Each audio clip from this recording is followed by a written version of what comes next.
Class आज हम start करेंगे अपना बायोडाइवर्सिटी कंजर्वेशन के लेक्चर नंबर 17 और उसका टॉपिक है डीएनए बैंक।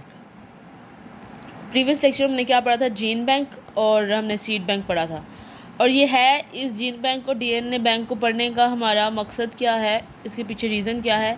हम पढ़ रहे हैं कंजर्वेशन कि कुछ जो स्पीशीज़ हैं, कुछ जो ऑर्गेनिजम्स हैं, कुछ इंडिविजुअल्स हैं जो क्या होते हैं, एक्सटिंक्ट हो रहे होते हैं, तो उनका जेनेटिक मटेरियल को स्टोर करना हमारे लिए नेसेसरी होता है।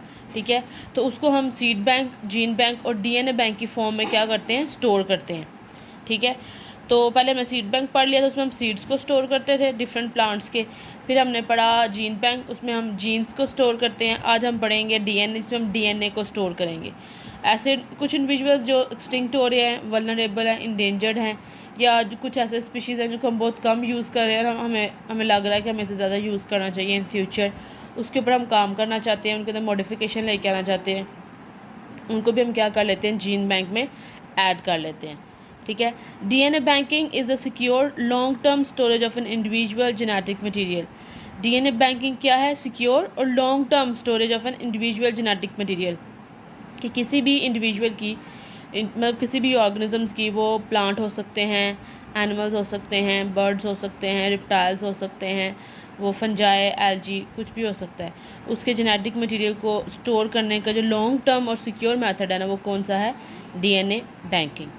अच्छा, जब हम डीएनए एक्सट्रैक्ट कहाँ से करते हैं, ब्लड से करते हैं, स्लाइवा से करते हैं, या टिश्यूज से करते हैं। डीएनए कहाँ से एक्सट्रैक्ट करते हैं, ब्लड से, स्लाइवा से और टिश्यूज से करते हैं। Clear. Conserve genetic material ex situ and comparative analysis of individual genetic information. अच्छा, जब हम इसके यूजेस पढ़ेंगे कि डीएनए बैंकिंग को हम जब बनाते हैं या इसमें हम इंडिविजुअल को स्टोर करते हैं, तो इसके यूजेस कौन कौन से हैं। ठीक है, सबसे पहली बात तो ये है कि हम इसको एक्स सूटो कंजर्वेशन कर लेते हैं। एक्स सूटो का क्या मतलब होता है, इन सीटो और एक्स सीटो हम पहले पढ़ चुके हैं। इन सीटो का मतलब होता है कि जहाँ पे वो इंडिविजुअल्स हैं, हम वहीं के वहीं उनको सिक्योर कर लें, नेचुरल जो है ना वो इकोसिस्टम उनका बना वहीं रहने दें, और वहाँ पे उन्हें क्या कर लें, सिक्योर कर लें, जैसे नेशनल पार्क्स वगैरह होते हैं। एक्सीटो का क्या होता है कि जहाँ पे वो ऑर्गेनिजम्स हैं, उससे किसी दूसरी जगह पे, किसी अल्टरनेटिव सोर्स से हम उसको क्या कर लें, कंजर्व कर लें। वो अल्टरनेटिव सोर्स क्या हो सकता है, one of alternative sources DNA banking. उन अल्टरनेटिव सोर्स में से एक सोर्स क्या है, डीएनए बैंकिंग। तो हम क्या करते हैं, कंजर्व करते हैं जेनेटिक मटेरियल को एक्स सीटो। ठीक है, और कंपैरेटिव एनालिसिस करते हैं इंडिविजुअल जेनेटिक इन्फॉर्मेशन के। मतलब अगर हमने अब हमारे पास कोई फॉर एग्जांपल 90s के अंदर हमने कोई जेनेटिक मटेरियल कंजर्व किया हुआ है, तो उसको हम जो न्यू कोई भी जेनेटिक मटेरियल, उससे हम कंपैरिजन कर सकते हैं और देख सकते हैं कि तब के प्लांट्स में और अब के प्लांट्स में क्या डिफरेंस आया है, या फिर तब के एनिमल्स और अब के एनिमल्स में क्या डिफरेंस आया है। जिस तरह आप ये जुरासिक पार्क देखते हैं, ठीक है, उसमें डायनासोर देखते हैं, तो वो किस वजह से है। अब डायनासोर को उन्होंने कंस्ट्रक्ट किया है, लेकिन किस बेस पे, क्योंकि हमारे पास उसका जेनेटिक मटेरियल स्टोर है। हमें पता है कि उसके अंदर ये चीज़ें प्रेजेंट थी उसके जीन्स के अंदर, जो कि अब वाले जो ऑर्गेनिजम्स हैं या अब वाले जो एनिमल्स हैं उनके अंदर प्रेजेंट नहीं है, जिसकी वजह से वो क्या हो गए हैं, एक्सटिंक्ट हो गए हैं। ठीक है, जिसके अकॉर्डिंग उन्हें एनवायरनमेंट सूटेबल नहीं मिला और वो एक्सटिंक्ट हो गए हैं। लेकिन जो अब वाले ऑर्गेनिजम्स हैं उनके अंदर ये वाली चीज़ें नहीं हैं, जो कि और एनवायरनमेंट उनको सूटेबल है और वो ग्रो कर रहे हैं। क्लियर। अगर आपने जुरासिक पार्क देखी हो ना, तो उसमें उन्होंने एक जो वेरी फर्स्ट जुरासिक पार्क है, उसके अंदर जो साइंटिस्ट था ना, सीनियर साइंटिस्ट, उसके पास ना एक स्टिक थी और स्टिक के ऊपर एक बॉल सा लगा हुआ था। उस बॉल के अंदर एक मॉस्किटो था और मॉस्किटो के स्टमक के अंदर ब्लड था डायनासोर का। हमने कहा ना कि हम कहाँ से एक्सट्रैक्ट करते हैं डीएनए, ब्लड से। तो उसके स्टमक के अंदर ब्लड था उसका डायनासोर का। मतलब उसने डायनासोर के ऊपर बैठा, वो मॉस्किटो उसको सक किया, उसके स्टमक में ब्लड आ गया, और वो जो था ना मॉस्किटो, वो चिपक, जिस तरह एफिड्स होते हैं, जिस तरह आप देखते हैं कि प्लांट्स के ऊपर डिफरेंट तरह के रेजन्स और लैटेक्स निकलते हैं, ठीक है, गमी स्टिकी मटेरियल निकलता है, वो किसी गमी और स्टिकी मटेरियल के साथ चिपक गया हुआ था वहाँ पे, और वहाँ पे वो उसकी ना मतलब ख़त्म हो गया।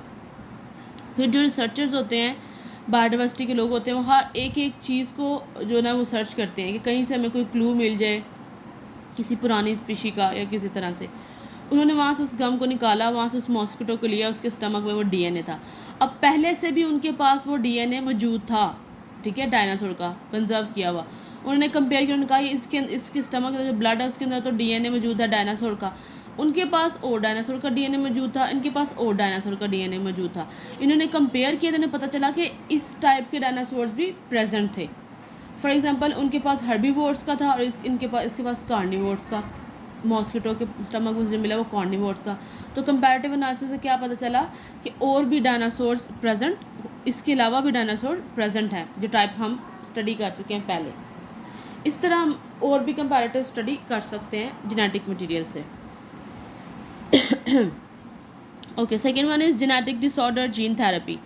अगर हमारे पास जेनेटिक मटेरियल है तो हम उसे जेनेटिक डिसऑर्डर सर्च कर सकते हैं। फॉर एग्जांपल मैं हूँ, मेरा जेनेटिक मटेरियल स्टडी किया जाए तो मेरी बॉडी, मैं कैरियर हूँ किसी जेनेटिक डिसऑर्डर की, ठीक है, मैं क्या हूँ, किसी जेनेटिक डिसऑर्डर की कैरियर हूँ, मतलब कि मुझ में एक्सप्रेस नहीं हुई चीज़, लेकिन माइट पॉसिबल कि अगली जनरेशन में वो एक्सप्रेस हो जाए।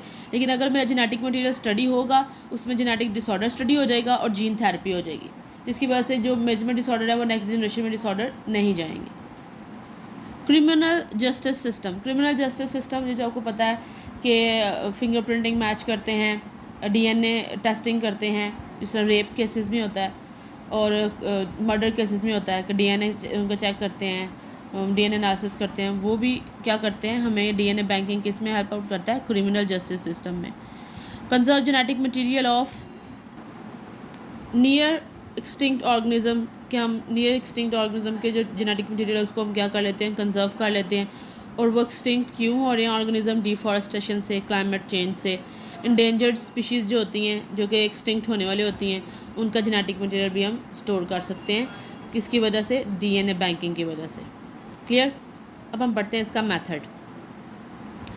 DNA can be analysed by restriction fragment length polymerase, ठीक है, किस वजह से हम इसका एनालाइज कर सकते हैं डीएनए को, restriction fragment length polymerase, RFLP कहते हैं उसको या फिर polymerase chain reaction PCR.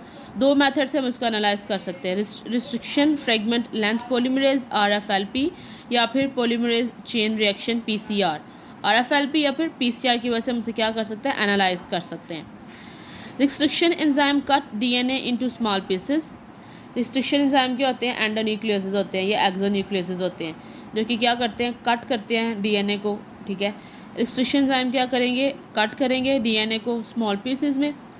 Collect through gel electrophoresis, फिर एक जेल इलेक्ट्रोफोरेसिस होती है। अगर आपको याद हो तो ये पूरा मेथड आप अपने पेपर सी में पढ़ चुके हैं, 3rd सेमेस्टर में। अगर आप लोगों ने पढ़ा हो, याद किया हो, तो आप लोगों को रिकॉल हो जाएगा कि हम ये जो इलेक्ट्रोफोरेसिस का पूरा प्रोसेस है, ये डीएनए एक्सट्रैक्शन का पूरा प्रोसेस हम पढ़ चुके हैं। ओके, हम कैसे एनालाइज कर सकते हैं, आरएफएलपी से या पीसीआर से। फिर रिस्ट्रिक्शन एंजाइम क्या करते हैं, कट करते हैं डीएनए को स्मॉल पीसेस के अंदर, ठीक है। फिर हम उन्हें कलेक्ट कैसे कर लेते हैं, कलेक्ट थ्रू जेल इलेक्ट्रोफोरेसिस। उसे हम स्टोर कर लेते हैं लैम्डा फेज या प्लाज्मा वेक्टर में, किसी भी फेज के अंदर। जिस तरह जो है वायरस है उसके अंदर हम स्टोर कर सकते हैं। आपको पता है कि जब तक वायरस को होस्ट नहीं मिलेगा वो इनएक्टिव फॉर्म में रहेगा, वहीं के वहीं रहेगा, वो ग्रो नहीं करेगा।